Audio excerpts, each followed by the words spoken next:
নানা সংকটের মাঝেও চট্টগ্রাম শাহ আমানত বিমানবন্দরে বন্ধ হয়ে যাওয়া বেসরকারি বিমান সংস্থাগুলো ফিরতে শুরু করেছে। চলতি মাসে ওমান ভিত্তিক সালাম এয়ার চালু হয়েছে। আগামী ২৬ অক্টোবর থেকে আরব আমিরাতের ফ্লাই দুবাই চালুর পর এবার ফ্লাইট চালুর আগ্রহ দেখিয়েছে নর্দার্ন চায়নার মতো বিদেশি বিমান সংস্থা। সাইফুল ইসলাম শিল্পীর প্রতিবেদন। অর্থনৈতিক মন্দা এবং দেশের রাজনৈতিক অস্থিরতার কারণে প্রয়োজনীয় যাত্রী না পাওয়ায় গত বছরের ১ সেপ্টেম্বর ওমান ভিত্তিক সালাম এয়ার এবং ডিসেম্বরে আরব আমিরাতের ফ্লাই দুবাই চট্টগ্রাম শাহ আমানত বিমানবন্দরের কার্যক্রম বন্ধ করে দিয়েছিল। এর আগেও বন্ধ হয়ে যায় আরও কয়েকটি বিদেশি এয়ারলাইন্স। তবে প্রতিবেশী দেশগুলোর বিমানবন্দরের বিপরীতে চট্টগ্রাম শাহ আমানত বিমানবন্দরে গ্রাউন্ড চার্জ তুলনামূলক বেশি হওয়া এবং পর্যাপ্ত সুযোগ সুবিধার অভাবে বিদেশি এয়ারলাইন্সগুলোর আগ্রহ হারাচ্ছে অভিযোগ বিমানবন্দর ব্যবহারকারীদের।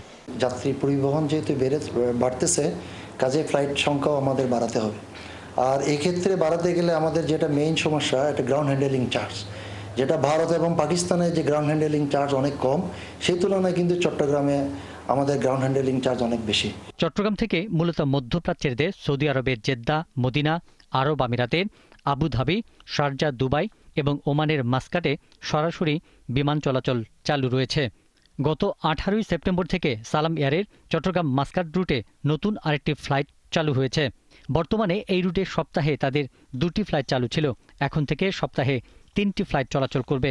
ওমানের যে সালাম এয়ার আছে তারা হয়তোবা এই মাস থেকে একটা এক্সট্রা ফ্লাইট অপারেট করছে। আর আমাদের অক্টোবর মাসে ২৬ অক্টোবর থেকে আমাদের যে ফ্লাই দুবাই যেটা বন্ধ হয়ে গেছিল, তারা নতুন করে ফ্লাইট চালু করবে। চট্টগ্রাম শাহ আমানত বিমানবন্দরে বছরে ১৫ থেকে ১৭ লাখ যাত্রী পরিবহন হলেও বোর্ডিং ব্রিজ এবং লাগেজ কনভেয়ার বেল্ট রয়েছে মাত্র ২টি করে, তাও আবার চাহিদার তুলনায় একেবারে কম।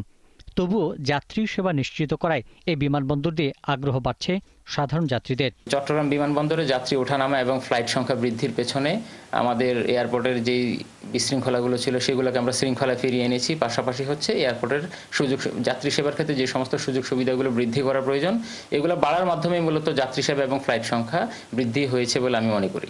নানামুখী সংকট সত্ত্বেও চলতি বছরের জুন পর্যন্ত ৪,৬১০টি আন্তর্জাতিক ফ্লাইটে ৩,৯২,০০০ এবং ৬,৬৯০টি অভ্যন্তরীণ ফ্লাইটে ৩,২৩,০০০ যাত্রী পরিবহন করে চট্টগ্রাম শাহ আমানত বিমানবন্দর।